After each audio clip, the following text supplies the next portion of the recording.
Hello, welcome to my channel. ഞാനിന്ന് ചെയ്യാൻ പോകുന്നത് ഒരു കണ്ണൻ ചേമ്പ് കൊണ്ടുള്ള അസ്ത്രമാണ്. കണ്ണൻ ചേമ്പ് ഞാൻ ചിരണ്ടി വെച്ചു. അത് കണ്ണൻ ചേമ്പ് കഷ്ണങ്ങളാക്കി തക്കാളിക്ക, പച്ചമുളക്, കരിയേപ്പില ഇവയെല്ലാം കൂടെ വേകാൻ വേണ്ടി അടുപ്പേ വെക്കുകയാണ്.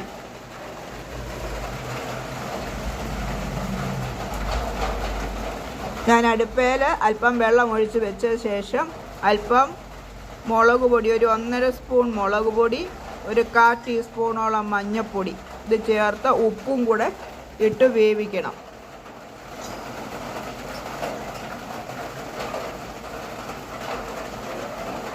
അതുപോലെ ഒരു നെല്ലിക്ക വലുപ്പത്തോളം പുളി ഞാൻ എടുത്തിട്ടുണ്ട്. വാളംപുളിയാണ്, അത് പിഴിഞ്ഞെടുക്കണം. തേങ്ങായും ജീരകം, ചുമന്നുള്ളി, ഒരൽപ്പം കരിയേപ്പില,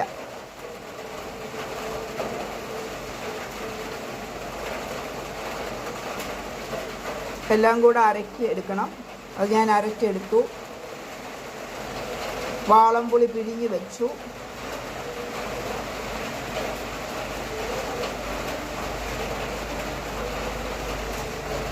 കറി തിളച്ച് വെന്തിട്ടുണ്ട്. നമുക്ക് കഷ്ണം വെന്തോ എന്ന് നോക്കാം.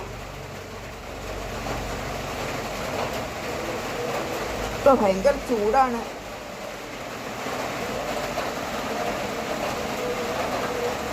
നമുക്ക് ഇങ്ങോട്ട് കയറ്റി വെച്ച് നോക്കാം വെന്തോ എന്ന്.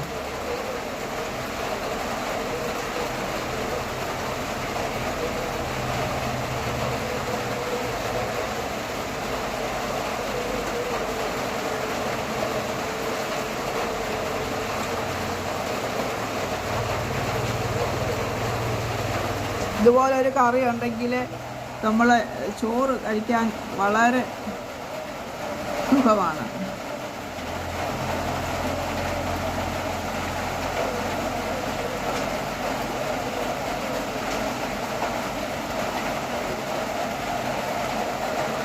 വാളംപുളി പിഴിഞ്ഞതൊഴിച്ച് തിളച്ചിട്ടുണ്ട്. നമുക്കിതിനകത്തോട്ട് തേങ്ങായും കൂടെ ചേർത്ത് കൊടുക്കും. തിളച്ചൊന്ന് കൂടി കഴിയുമ്പോഴാണ് തേങ്ങ ചേർക്കുന്നത്.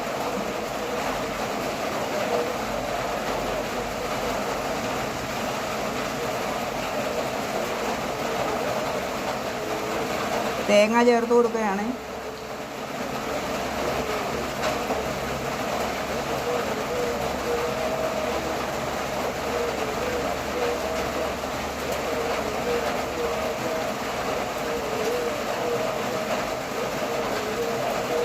തേങ്ങ ചേർത്ത് ഒരു 5 മിനിറ്റ് കഴിഞ്ഞ് താത്ത് വെച്ച ശേഷം കടുക് പൊട്ടിക്കണം. അസ്ത്രത്തിന് കടുക് പൊട്ടിക്കും. ഇത് ഇച്ചിരി കൂടെ ഇതിനകത്ത് ഇത് താത്ത് വെച്ച് അല്പം വെളിച്ചെണ്ണ ഒഴിക്കുകയാണെങ്കിൽ ഇത് അവിയലായിട്ട്, കണ്ണൻ ചേമ്പ് അവിയൽ ഉണ്ടാക്കാൻ പറ്റും.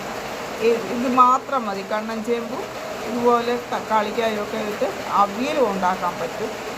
ഇത് ഞാൻ അസ്ത്രമായിട്ട് വെക്കുന്നതുകൊണ്ടാണ് കടുക് വറക്കുന്നത്. അല്ലെങ്കിൽ ഇത് താത്ത് വെച്ച് അല്പം വെളിച്ചെണ്ണ ഒഴിച്ച് അടച്ച് വെച്ചാൽ അവിയലാക്കാം.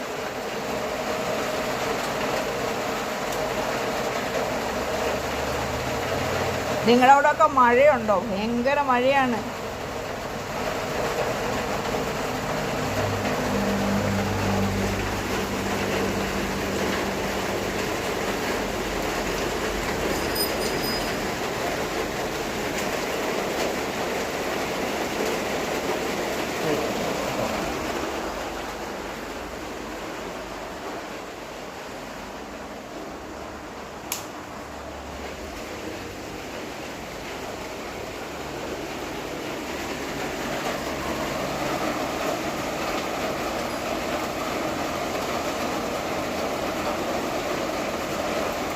നമുക്ക് കടുക് വറുത്തതിനകത്തോട്ട് കറി ചേർത്ത് കൊടുക്കാം.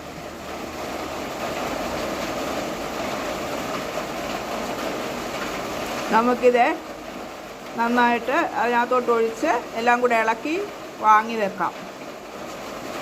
ഇതെൻ്റെ കറി റെഡി ആയിട്ടുണ്ട്. ഇത് ചോറിൻ്റെ കൂടെ കൂട്ടാനാണ്. ഇത്രയും അല്ലെങ്കിൽ കഞ്ഞിയുടെ കൂടെ ആണെങ്കിൽ ഇച്ചിരി കൂടെ ലൂസാക്കി എടുത്താൽ മതി.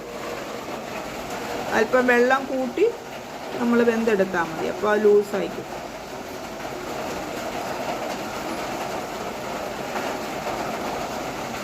ഇഷ്ടപ്പെടുകയാണെങ്കിൽ ലൈക്ക് ചെയ്യണം, ഷെയർ ചെയ്യണം, സബ്സ്ക്രൈബ് ചെയ്യണം.